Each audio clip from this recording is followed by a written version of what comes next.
Assalamu alaikum. Kutman okşupak gününüzlerden. Hurmatlı Nokat Kıvar 24 kanalının katılımcıları. Bugün günge 4. oktyabr, 4. oktyabrdağı 2. gündeki valitalan kusumundan Oş oblası Nokat rayonundan sizlerge tanıştık eteriz.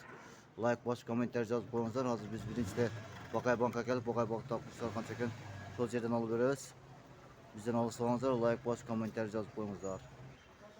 Hazır Bakay Bank'a gelip Bakay Bank'ta 83 son dolar, 80 son euro, bir son 30 tiyin eken. Bu yerde rubiller köp yerde düşüp kettir. Bu yerde hazır turuktu bol eken. Başka yerde banklarda barıp ko'ramiz qanchadan eken. Şol yerden ma'lumot beramiz. Aziya Bank gel, Aziya Bank'ta 83 son dolar, 80 son euro, bir son 30 tiyin rubl eken. Bu yerde de rubl düşüp kettir.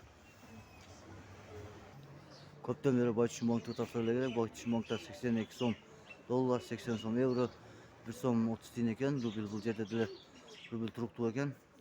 Az başka yerlerde banklar koşturuyoruz. Ekoslam Bank'ta rubl 13 son, 1 son 32 tiyin eken. Bu yerde özgürlüğü eken tuğanlar. Rubl olsa 1 son 32 tiyin, dolar 80 son 50 tiyin, euro 78 son eken. Şu yerden almışsanızlar болады eken. Rubl ko'tarilib turadi ekan hozir 1 son 32 tiyin eken. Ekoslam Bank. Hurmatli tuğanlar, Finka Bank'a geldi. Finka Bank'ta rubl tushib ketdi. 80 son 70 tiyin dolar, 80 son euro, 1 son 28 tiyin eken bu yerde. Rubl tushib ketdi, hurmatli tuğanlar. Endi shuni bugungi kundagi ertamanki Nokat Kıvar 24 kanalı sizler bilen ertamen ko'rsatdi. Xudo xolsa albatta ko'rsatamiz. Sizlar bilan qo'shilishamiz. Qaysi yerda bo'lsa da qilsam, qaysi yerda bo'lsa da like bosib, komentar yozib qo'yinglar. Nokat Kıvar 24 kanalı daima sizlerin xizmatingizda. Assalomu alaykum rahmatullohi va barakatuh. Sevgili işte abetdagi chiqarish bilan tanishtiramiz.